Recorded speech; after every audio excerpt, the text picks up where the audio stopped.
So next we have, let me get our list right here. We have Aaron. Aaron is still here. We have Jim Paulo, who is still here. Sorry, I've got my grid here and I'm finding all of you. We have Fred, who I know is back here again. And of course, Perna, and we're going to do some Q&A from everyone. We have some questions that are from earlier today, which we're going to get back into. As you have more, throw them in the Q&A box and we will get through all of these. Well, I can't promise that. We'll get through many of these. Or you could easily overwhelm us with lots and lots of questions. So I'm going to come back from earlier today, right, where what important PPC management tasks are best handled without scripts? There's a good question, right? What are things that humans are just better than the scripts are?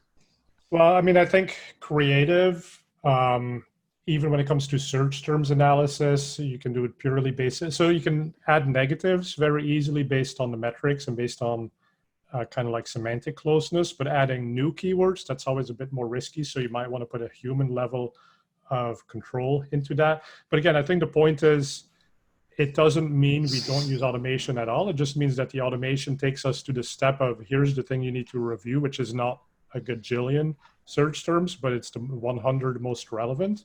And then you make a manual human decision to say, yeah, my algorithm worked pretty well. I approved these. Or it didn't work so well and I'm going to manually tweak it, but I'm probably also going to go back to my developer or my scripts person and get them to tweak it based on what I just did, right? Because there was some analysis that I did. So let's get it as close as possible so that over time I get to that stage where it's a cursory review, but it's not like a half an hour each time. Aaron, Perna, you have anything to add? Scripts particularly, I'd say anything that's absolutely huge, because scripts can time out, and they often do. The other thing, and this is a bit of dovetailing off of Fred's comment, that automation touches everything now in some way, shape, or form. So the human aspect, our job is setting the appropriately wide guardrails. So making sure that we give it enough running room, but not too much running room. It's like you would never, I've heard Google say that you should put all your keywords in one campaign and just set a goal with an unlimited budget and let us go. That sounds nice, but realistically, I mean, reading between the lines, trying to pick out intent, since at this stage, most of Google's machine learning, as again, Fred and Perna both talked about, is essentially just looking at a couple of metrics to be predictive based on data. So if there's things that like data can't really say, or that there's no like statistically significant data, or frankly, Brad, our conversation about sideways targeting on Twitter right now, the sideways conversation, I ordered a bunch of wine that actually might get here soon if I run away. And I've all of a sudden seen like 75 ads for wine because all of them think I'm interested in wine, but I already bought it. So that sort of stuff, and frequency capping, anything that you need a little bit of human intuition to. You talk about frequency capping, how often you drink, or frequency capping in terms of tomato? All right. So I think we got this. Although to Fred's point, right, automation or scripts doesn't mean a human didn't look at it. It means the important parts that need a human's eyeballs were then brought out by the automation.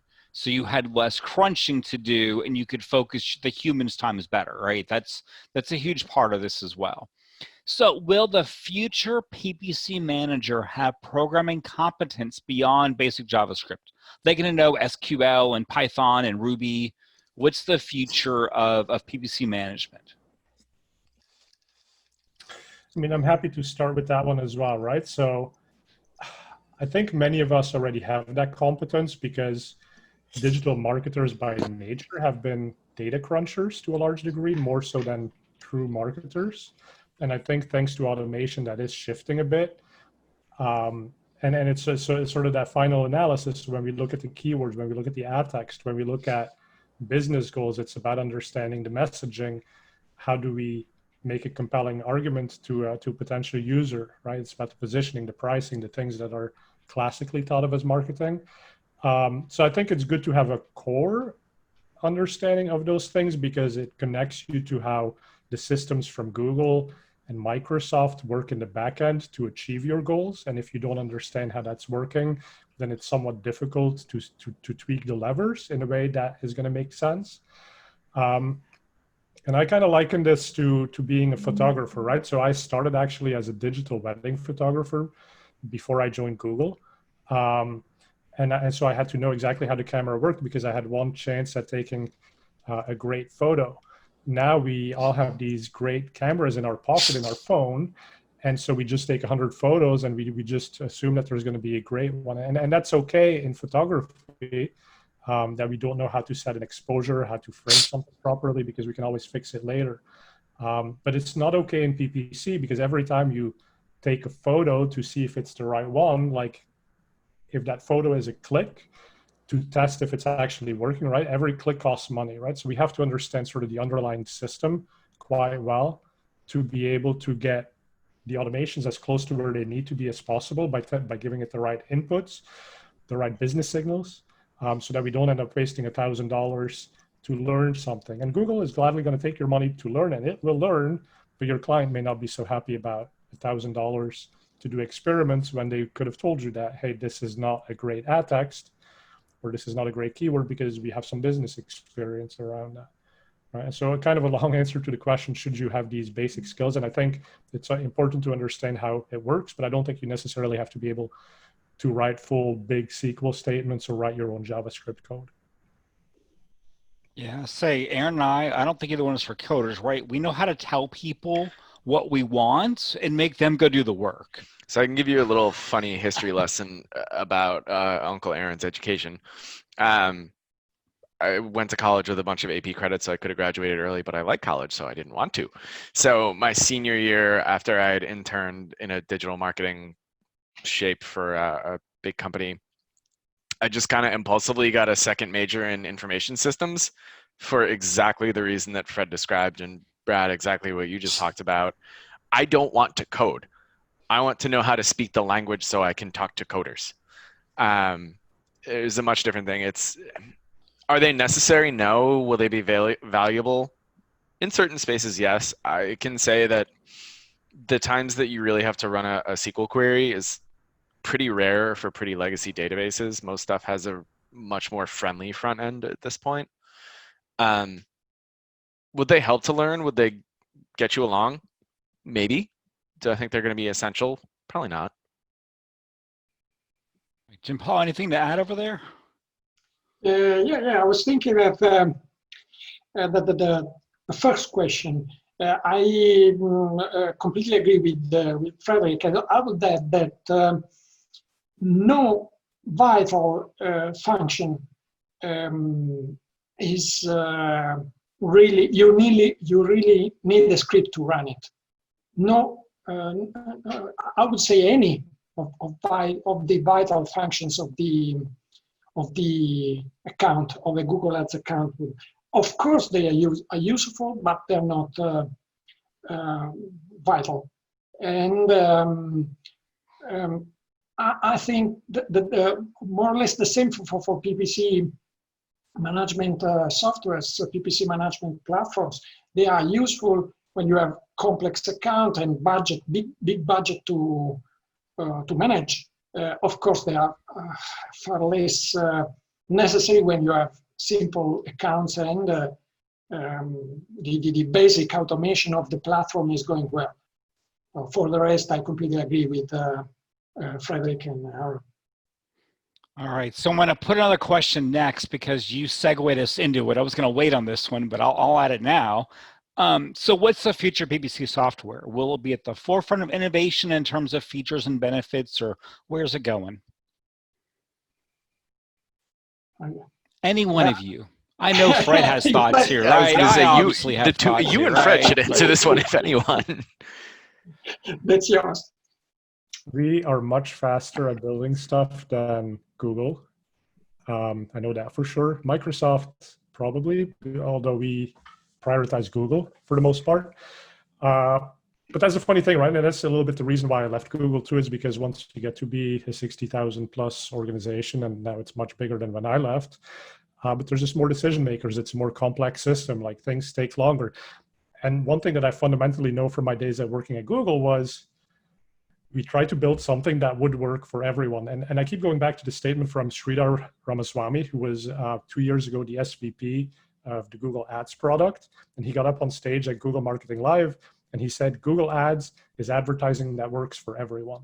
And what he meant by that was that even if you're a small business and you've never done digital marketing, you need to be able to go onto Google, go into AdWords or Google Ads, and set it up and get good results from it. And that's why we're seeing all this automation, right? But the 200 people on this session right now, we're not your average small business. We are here to be PPC rock stars. And so we do things a little bit differently, right? And so the interface that you're going to get from Google is not going to facilitate these things. And so we're having arguments about to SCAG or not to SCAG.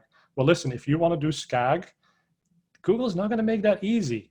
A piece of software, mine, will make it really easy. I don't know about Brad's because he's not a fan, right? But fundamentally, we want to look at best practices. Like, what are we talking about? Like the triplicate campaign structure from Perna. I mean, a tool can probably handle that a little bit quicker than the Microsoft interface. Now, are they going to build it? Probably not. They're probably going to say, just go into the editor and triplicate it and then put in the right lists. And here we can write a piece of software that says, click a button, and it does it, and it maintains it, and you can go and do some strategic stuff instead. Yep, I agree, right? You build for, we don't have to make everybody happy. We need to make the people who use our software happy. So, we don't build some people who spend $100 a month, just not something useful to them, right? We support SCAGs, by the way, Fred. I'm not a fan, but you know what? Enough people want them. We said, sure, we'll support these. Exactly. Again, right? You're building for what the client base wants. And yeah, I see something like, for the person who asked the question, what's the difference and what should we use? That's for you to decide. There are people who use both of us. Fred definitely has more e-commerce tools than we do. We probably do more with scale, where we have more people who spend $1 million a month than under 10,000 a month on our platform. They're different. People who use both. So I'm not going to say we're better than Fred or we're worse than Fred. I've known Fred too long to say that. I'm going to say, hey, you're smart people. If you're here, we probably both offer demos and trials. Go take a look. And the one thing I will say, Brad, is you can afford Brad's tool and my tool for a fraction of what you will pay to some of the legacy vendors. No kidding. You can get both of us cheaper than Renner Kenshu or SA360. Right. And so that's why there are people who use both of us. We don't take like your firstborn child and your secondborn child just to run an account. We're both marketers. We actually still look at paid search accounts, right? So we care about your results and we understand your results, which is a huge difference too. So is it okay if I chime in on this recovering? Yeah, in fact, 1 second, Nava, then yes, you can. So unfortunately, when I looked at the agenda, I invited the people listed on the agenda. Nava should have been on the agenda. She is not. So Nava, please come in and chime in because I was unaware of this. So sorry for leaving you out. You, of course, are, you're not Perna level nice, but you're pretty close. That's it means the world coming from Brad level clever. So the reason why I wanted to chime in, I'm actually recovering from the software world and like living and breathing software solutions. And one of the things, to be fair, WordStream serves a slightly different audience than Analysis and Optimizer. I actually think it's the opposite. I think the native platforms for the SMB audience are evolving in such a way that it's making softwares obsolete for the everyday business. So where we look at the average person, what is the average business? The average business, unless you're an enterprise level corp, needs a landing page that can collect forms, process payments, take phone calls, and that's it. So when you think about what software solutions are going to win in this market and like what software solutions to look for, it's not about can you make my life easy in one platform, is can you make my life not only easier across all the platforms I need to be in, And it's not just Google, Microsoft, say Facebook, Instagram. You might be thinking, if you're a local business and I mean, granted with COVID, it's a little bit different now, but like Waze and being able to integrate there. If you're looking at Twitch or you're doing any streaming plays, you need to be able to integrate there. So if you're the everyday person, the native platforms have actually done a pretty good job of being a free solution. So it's not like you need software to do anything. And I realize that this is a very sour note to end the what software solution should we use. So if you want to call on someone else to like change the palette there, I'll totally understand. Most things a software can do, a human could do. It's the question of how long does it take you? Sure, right? but I mean, it's a time thing, and it's a machine learning. Can it make better decisions? But the native platforms can do that too. Like automated bidding is the native platform solution to scripts and bids. Right, and so Facebook ads and like their dynamic ads, like they'll create those. So it's not a question of do you need software. It's a question of is the software that you're going to use help you efficiently across all of the channels you need, not just a single solution. Because that's really where I feel softwares have been challenged and forced to grow, is that you can't just be good at one thing. And it kind of goes back to that earlier question about what does a PPC manager need to do? They can't just be search. So I feel like a lot of softwares get stuck in I just have to replicate features so that they meet their minimum functionality requirements, that they keep their premier status, blah, blah, blah. But it's really about the right solutions are going to be ones that allow for all channels. Right, you got to go above and beyond what the engine does, and you cannot compete with what the engine is really good at. And so I completely agree. Like, how many bid management companies have we seen go bankrupt because you don't have more data than Google and you're not going to set bids better than Google? But we all know as business people that we have insights into some of the business drivers, and that needs to modify the levers that we give to Google. And you guys have heard it a million times from me, but like the whole lunar cycle example, right? Like Google has looked at that as a potential quality score factor. Does the lunar cycle impact click-through rate behavior? And by and large, they found it did not, so they don't look at it, they don't consider it. However, if you are a psychic or a maternity ward, the lunar cycle actually does have an impact on your business, and you should tell Google, hey, tonight's going to be kind of a big night for us because there's a special lunar phase, right?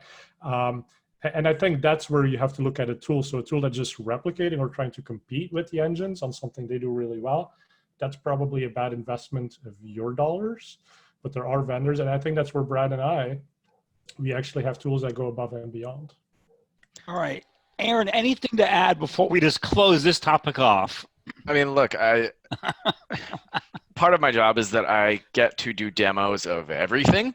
So if any of you are tool providers, odds are that you have sent me a LinkedIn message and I have sat through your demo and I've asked you the same question, which is there's three questions that we look at, like ROI is the biggest one. And that can take, as Brad said, there's the performance aspect of like it makes your performance this much better, or it saves this amount of time. We'll look at that from an hours perspective. Like we think this tool can save us 100 hours a month, so the tool's worth $10,000 to us or something like that. And the other thing that is sort of a combination of what you all said, albeit in a little bit of different ways, is does it do anything materially different than the engines do? And the answer for a lot of the basic features is no, at least not anymore. You know, if you were to buy a Search Ads 360 or a Kenshu or a Marin and just do the same things that you're doing in Google in a different bucket, that's not helpful. If you use some of the advanced features, if you do new stuff, if you do stuff that's different, you'll get a lot more out of it. But if, as I think all of you said in different shapes, if you're just trying to replicate in a different interface, don't. Approach the tools with a problem that you're trying to solve and then figure out if the tool tries to solve it. Don't look at them as, that's a really nice screwdriver, I really want one. There's no point unless you have things to screw in. All right, let's close this topic. So attribution models, right? Let's go to something less controversial. All right, so right now. No, don't forget, right, to leave some time for the hospitality question. Yeah, okay. I will. We'll do that one next. All right. All of our data is a little messy right now. So how are you thinking about attribution these days? I think the same as we ever did. You're looking to prove incrementality and effect on the bottom line, and basically, did our marketing do something that wouldn't have happened by itself? Looking at it the same way, I think what we're largely doing from, and this is, attribution may not be the right way to categorize this, but a little bit bigger. We're going to have to look at new COVID customers differently than we're going to have to look at old customers, because we talked about the panic buyers, the people who just went from store to store until they find someone who has hand sanitizer in stock. I got to think they're not going to convert off of our email list or our retargeting list later. They just sort of got there. So trying to figure out how to evaluate them in different formats. Certainly there's a lot of bleed over, but this is more opinion than what we've seen in data. But there's a lot more randomness now in conversion than there was historically. So the tests that we're running now and the things that we're seeing for our clients is, you kind of got to explore it in a little bit more of a vacuum than you might otherwise. Yeah, we immediately duplicated our lists, renamed the new ones COVID, paused the old ones so that we can separate out everyone individually, because we know they're just different, right? All right, so the question Giampaolo wants to get to, right, is how will the hospitality industry behave post-COVID-19 recovery stage? You must have some thoughts here. Oh, sorry. Oh, we can come back to that. I just needed to share a story, but the story can wait for Giampaolo's amazing answer. Is your story attribution or is it hospitality? Hospitality. Then wait a second. Okay. Giampaolo, go for it. Okay. As I chatted before, I have several activities, several companies active in tourism industry, which, as you can understand, has been hit hard by the COVID. And my suggestion for all was all the same. And someone didn't care for it.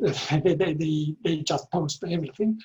And someone followed it. My suggestion was, okay, let's reduce PPC and budget at the maximum. You can have bids and budgets at the maximum you can. Lightening a little of impression, of course, having a little of impression for them. Why this? Because of course we are speaking about search campaigns, not display. In search campaigns, there is someone who is searching for your places, for your destinations, for your service in that destinations. So after the COVID blockade, they are going to do something about it, unless they are crazy people searching for something and decide not to do anything. Of course, they know the situation. But if they're searching for someone, and now there are, I think maybe at the beginning of history of Google, there was the same number of advertising in the industry, in the tourism industry. You will never have another occasion of having search paid in so free of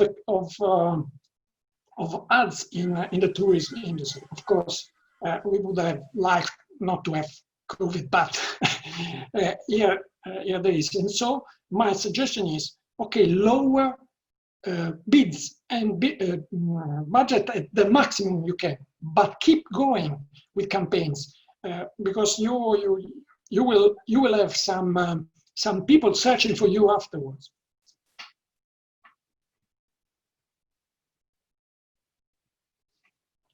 So now that's yours. Okay. I wanted to make sure I got it all out. And I fully agree with you. So the story I wanted to share was actually a really, really clever campaign by a local hotel to me. I live in Rhode Island. It's the Omni Hotel in Providence. And they're running campaigns about elopement weddings, where because we still have you can't gather in more than groups of 10, you have this intimate affair, filling the room. And so even though it might be at a discount, you're still getting commerce back in, dollars on the books. And you're showing that you have compassion and heart. So it's not just that like your wedding had to get pushed or canceled. You're creating a solution while also still generating revenue, albeit far less than you would have normally.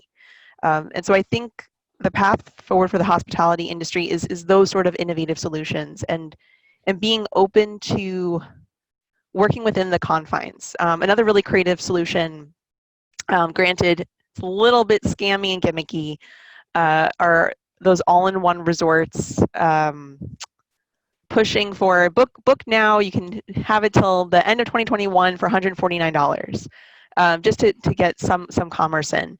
But the reason why I like those sorts of campaigns, it's reminding people that you're putting the work in to make your spot safe, but you're also, to Gianpaolo's point, even if it's not full-on revenue, you're still getting some dollars trickling in, and you're keeping your campaigns on, so the data isn't fully lost. And it goes back, thank you so much for citing our PPC town hall conversation, just that when you turn campaigns off for a prolonged period of time, you are going to struggle.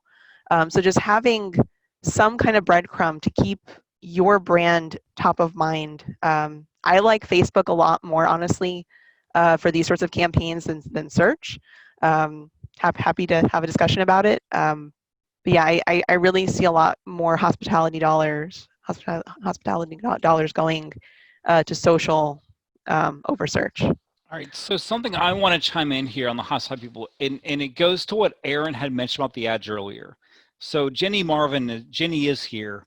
We were a couple weeks ago, right, when we first saw the trend coming up of hospitality spending. I went and looked at cruise ads. I could not find a single cruise ad that mentioned what happens if they cancel. What happens if you're doing something different? They turned on their old advertising. Right? It was the same as pre-COVID. I was like, what are you doing? So Jenny, if you have anything to share on the hospitality data stuff, right, feel free to chime in. Jenny knows everything from all the stats and stuff standpoint, right?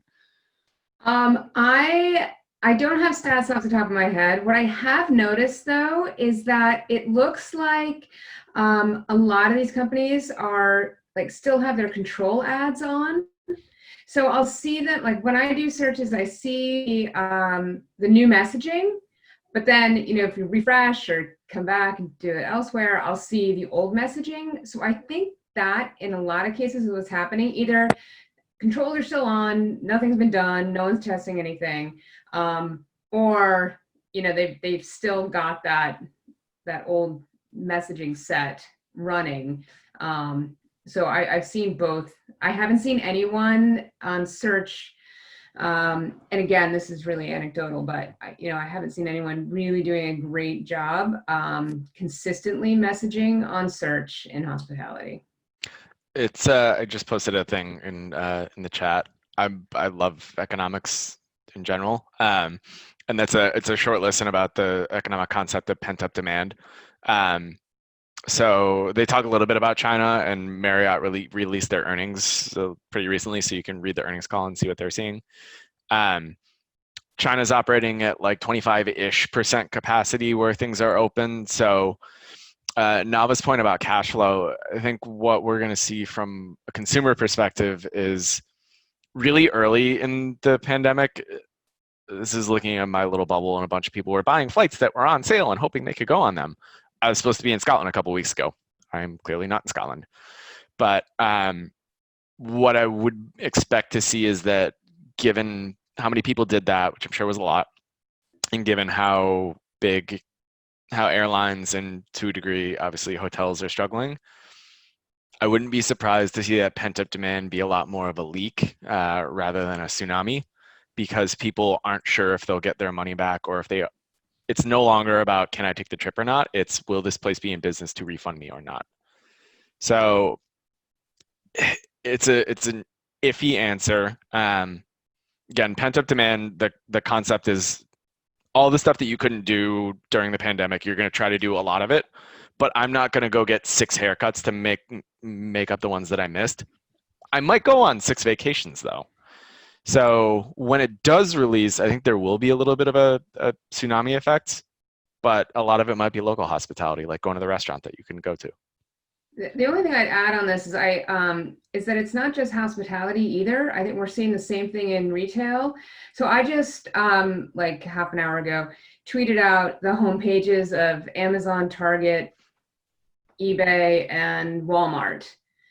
And there is one company that is at home, stay at home centric, and that is Amazon. So, you know, when I look at that, I think, okay, well, Amazon, obviously we know that they are like huge data-driven organization and can optimize like no one else. So either they know what's going on and the other 3 don't, or the other 3 are living or seeing a like aspirational, like we want to appeal to like people's sense of normalcy. And so we're just going to have our spring clothing sale on our homepage. And so I don't know, I would say the whole thing is psychologically really interesting, and there's so much in these trends, I think, that, you know, to your own business, whatever vertical you're in, to really be looking at what the data is showing you. And also it might be a lesson that the big people don't always know what they're doing either. Well, right? yeah, because you know what? So like something I've noticed, right, with some of our advertisers and people like, you know, we love REI, right? It's so their website hasn't changed, but they did look at the email zip codes of every customer and put them into buckets of you can come into the store, right? You can do curbside pickup, you can only online order. And so they sent out nice emails to the groups, but they didn't change their websites, right? And so that's where kind of I forget whose point it was earlier, who showed the nice charts of like, probably Aaron, but I don't remember, you know, the different types, right? Sometimes the messaging exists, but it's not consistent to the website, which could just be IT lockdown and no one knows how to change the homepage. There's some of that. There's I forget who it was. Jenny, it may have been our conversation where we had a sneaking suspicion that a certain hotel advertiser furloughed their paid search people and no one knew how to turn it off. And it was just like still going because nobody knew how to do it. Yes. It's That was, odd. I can't remember which one I found that. I can't remember who that was, but yes, it was sad. It was, Yeah. You clicked through the ad and then it was some, you know, deals, ad, promo, click through, and it was a dead page basically. So Yeah. I think it was, I won't name the hotel company. They ran all their ads, but then every hotel was closed. And so there wasn't messaging, right? And so what was the point? Well, and we've had some, and well, this is again going back to retail and less about it, but we have one client that actually have a couple clients that sell scrubs, nurses scrubs, and they had a pre-plan on their marketing calendar sale for like, I think it was early mid-April. And that was a really long discussion. Like, do we still do this? Does it make it look like we're virtue signaling? Do we specifically call it something special? And if we do, are we taking advantage? It's a really complicated branding question for a lot of places. So the takeaway here, right? Let's put this last 8 minutes in a easy synopsis, right? Is A, beyond search, what does your homepage actually say? Right? What do your customers see when they go there? Are you ignoring the whole thing? Are you addressing it? Whatnot? If you're running search, what are you getting out of it? Right? That's always a question we have, like, why are you doing this? Right? Why are you running search? What are you trying to do? What are you getting out of it? Is it future revenue? Is it, hey, we're not open now, we will be soon? Is it, hey, we do curbside pickup, order as usual, just don't walk into our store, right? Then, right, have you, and I'm going to go back to Aaron's point, because I think messaging is so underdone properly in search, right? So Aaron slides and get the example, Aaron. So you should just tweet out the example. I'll reference it for you, Aaron, right? Of I don't even remember how which do one. you not be, we're in this together, but we understand the current world, right? So it's more, have you seen the big picture before you get to the little details? And, you know, we're paid search people. Nava loves Excel, man. I love pivot tables. In fact, no one said pivot table today. I can't believe it. I feel like we can't be talking search. But sometimes the big things have to be done before the little ones matter, right? Okay, so, hey, I love this question. What element of PPC management is most underestimated? Time management. I'm just going to go ahead and just say time management. Oh, time management. Sorry, I thought you said client management. Time management. I mean, client management too, but that actually feeds into time management. I like to have my team, and whenever I'm consulting with folks, do you have 5 minutes dedicated to PPC monitoring? Do you have an hour, 30 minutes or so dedicated to each different client task or project? Have you divided your day by the tasks that you do best in the morning versus the evening or afternoon? What I think a lot of people fall into the trap of is that they'll just leave their calendar open and then tasks just pile on, pile on, pile on. And then you end up actually running around in a lot of circles, but you don't actually get anything done. So if taking scripts and like monitoring bids, that's a super easy one. Delegate to that to the machine. But going back to the point about creatives, creative work is not always best done at all points in the day. And a bit of creative can take 5 minutes. It can take an hour. It depends on what the scope of it is. So I'll throw it out there. I think time management is underrated. I'll also throw it out there. Excel is also a little bit overrated. We can use Google Sheets. It's okay. We can also embrace the fact that we're more than just spreadsheets now. We innovate profit. We're not just bound to data. I mean, we love data, but we're more than that. So now the only thing I have to say is next time you do this, I want a Star Wars reference in the background. You're missing, right? Like I think Star Wars. Where's the geeky reference? My Zoom will not let me have images. I have a whole slew of them that I downloaded for May the 4th, and sadly no. But shout out for Minnesota Search. If Adam's still on the line, I will be doing a Star Wars themed deck on May 28th for Minnesota Search. All right. So Jim Paul, I know you have a lot of thoughts on optimization. What do you think is missed the most, right? And you have a different perspective. You come a little more European than, of course, we do here. What do people not get right, or what do they not spend enough time on? I would say conversions. I've been contacted a lot of time by people saying, "Oh, I need optimization. I need PPC to manage my PPC account correctly," and they're not tracking conversions. I still can't believe it happens, but it happens. So the real thing people is underestimating is that if you don't track conversion correctly, you would never ever have an optimized PPC account. That I would say this is the core the core feature people is underestimating. Fred, you have any thoughts on this? You see lots of advertisers and what they're doing or what they're not doing, right? Yeah, I agree with Jean Paul. It's shocking how many advertisers don't have conversions, or they have conversions, but they know they're incorrect conversions, and they haven't been able to get it to this stage where they actually feed correct data into the system. And honestly, like being able, and like to Nava's point, time management, like sometimes you just got to take a step back from the day-to-day active management or figure out how to keep doing that by your team. But like, how do we fix conversions? How do we get the correct data in the system? Because you can't get to the next level if you don't fix that. And to Nava's point, like Excel being overrated, I think Excel is great, but I think the time we spend in Excel, that's where we shouldn't be, right? We should be what is it we do every day in Excel? Like, why can't we go to a developer, a JavaScript person, and just say, like, build this out, put it into a script, and then just give me the output? I mean, half of the scripts I put on Search Engine Land now, like, they don't really do anything other than create a spreadsheet that's got like 5 data sources and everything's pivoted in the right way, and you can make your decision. And like, that's what we should be doing. So it's really a combination of everything everybody's here been saying.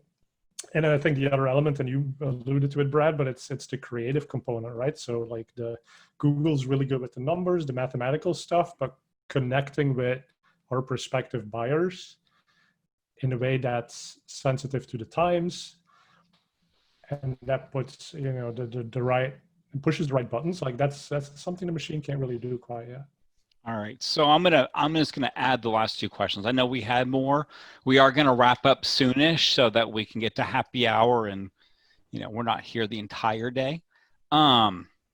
So when we look over the next, let's say 3 months of time, right? And obviously I'm making up time frames. No one knows. I mean, Twitter's closed for the next 10 years if you want to work at home, right? Like you can never go back to the office again. So maybe that'll be the new norm. But so assuming, as a big assumption, governments get things under control, let's assume all of us have competent government structures. And in the next 3, 4, 5 months, right, things go back to normal. How do you, as an agency, right, get your clients back to where they were, or communicate with them, or bring them back if they've canceled, which happens in a lot of cases? B, as an in-house marketer, transition to non-COVID messaging. And then if, right, worst case happens, we open too early and there's a second wave, right? And what pushes us back into this? Do we go back to we're all in this together? How do we think about that marketing if we have a taste of freedom and no, it's gone? So what are you guys thinking about over the next, you know, say 3 to 6 months, right? Of COVID, post-COVID, maybe re-emergence COVID world. Well, and I think, okay, so I've seen responses in different places, and I'll take it back to my kids' education, right? 2 days after the counties locally here shut down, and we were some of the first in the United States, our school had online education, and they basically said, we're not coming back to the buildings for the rest of the year. We're going to have to figure this out. And then in other places, it's like, we'll try to reopen in 2 weeks, like just stay home, maybe read a book, blah, blah, blah. And like clearly no effort being put in to thinking maybe things have really changed, right? And so I think going back to normal, like it's not going to be normal. It's going to be different. We're not going to be worried about dying anymore at the same levels when we have a vaccine, but like how we educate, how we commute to work, how we do business, like all of that has changed. And the things many things will stick, right? And so I think for us, it's about how do we help our businesses, our clients make that transition for that new world where restaurants might actually become grocery stores at some level, right? Like, I mean, I bought cases of wine at my local restaurant, and that was a great experience. Like maybe that should become a thing. And so it's about how do we figure out what is going to stick and how we help our businesses, first of all, survive this crisis in the near term, but then how do they actually build a new business around what they discovered is possible? Those are great questions. Do you have any answers for them? Well, I think it depends from business to business. So I was talking to some folks in Australia yesterday, and there they have like a food delivery app that's basically using a restaurant's own wait staff to be the drivers doing the deliveries. And so they don't have to pay 30% on every meal. Like, I mean, that's a solution in that space, right? But I think it depends. And all I'm saying is be innovative. Like, don't limit yourself to waiting for things to go back to normal. Like, figure out how can you be a winner given how things are changing, and considering that it could be 2 years before, you know, people get to physically come into my store, into my restaurant, before I don't have to body temperature scan every one of my people in the warehouse. Like, we have to innovate, and it's the innovators that are going to be the businesses that will be our customers 2-3 years from now. And so obviously whatever we can do to help them transition. And so from a very specific agency perspective, it's like everybody, like we've been managing bids, we've been managing creatives, but now it's like, hey, do you guys know how to go into Google My Business to put in the flags that says you can actually do a drive up to get your stuff? right? Maybe that's not a service you've offered because it was too low value, but you actually have that expertise and you know what can be done to, in the very near term, help that business even make it to the next 2 months. What are you thinking, Nava? So I'm smiling because what's been really fascinating coming out of COVID is where SEO and PPC have been kind of butting heads quite a bit. I feel like this actually has brought us together because we've had to integrate far more. GMB is a great example, especially with the verification of data. The other thing that's kind of interesting is, and Fred, I'm really glad you made the point, is consulting clients not just on PPC, but on business and how to pivot their models. One of the things we've been doing with our clients that's been tremendously successful is helping them set up virtual consultation links so that the conversion action is not just call and make an appointment to come into our office, but set up a virtual consultation, and you could have that as quickly as possible. And it shows empathy, but it also embraces the fact that remote is now, I think, far more important and part of our culture than I think we were willing to accept it to be a couple of months ago. And as much as we can begin to embrace and proactively anticipate remote tendencies, not just in our customers, but also of our employees. I think it was Ginny that mentioned it. There was this horrible job description, and I think, Aaron, you also replied about how we have a gym in the office, free lunch, all that, and it's like, that's not useful. So as much as we can help our clients think about remote tendencies, remote business models, and it's true for commerce that's a little bit harder, for hospitality it's a little bit harder, but most things we can layer in that virtual component, and adding that business consulting part to your offering is I think more important now, just because you're already a trusted voice. Sorry, you can hear my dog. Just adding in that consultative piece. Excellent. Giampaolo, what's your thoughts here? I think a big difference will do if we find a treatment for the COVID or not. Besides the vaccine, if we find a treatment and this becomes something like a regular flu, I think things are going to be similar, much more similar to before in a short time. If we can find a treatment, a sure treatment, a safe treatment, of course the situation is going to be hard for I think at least one year more. But I'm quite optimistic about it. All right. Finally, Aaron. I have things to say. When do I not? No, so ironically enough, I had a slide in my deck that I took out, and I still think it was a good choice. But I like looking at historical follies, times when we got stuff wrong or got it right or made really weird decisions. I highly suggest all of you look into the Halley's Comet panic from the early teens, I think. For those of you who don't know the Halley's Comet panic, the entire world thought that a comet was going to fly by the Earth and it was going to fart out noxious gases that was going to kill everybody. Needless to say, it didn't. But there are a bunch of people who made money on like comet jewelry and end of the comet world things. In any case, there's a resounding theme that you see from all of these issues. The other challenge, I mean, COVID has often been pointed back to the Spanish flu in, what was it, the teens, 20s. And my little home of Philly is also the poster child for bad decision making. And they had a parade to sell and celebrate war bonds, like right after the first wave tipped down. And then they held a parade citywide. Everyone had all this pent up outside demand. And then 30,000 people died. So in my looking at how everyone else has screwed up review of the world, the people who do the poorest coming out of these dramatic events are the people who immediately go back to normal. The people who make a hard right angle turn back to normal, the same way that people who made a hard right angle turn to turn everything immediately off are the ones who are struggling the most currently. So the advice that I would have is there is no on or off. There is no like, well, there's kind of a pre-COVID, but there's not really going to be a post-COVID. Something's going to change. It's not going to be a light switch back to normal. So my recommendation would be to be as flexible as you possibly can with your planning, budgeting, things like that. Write things in pencil, even more so than you normally would, because you're going to have to adjust, especially if there is a second wave and we all shut back down.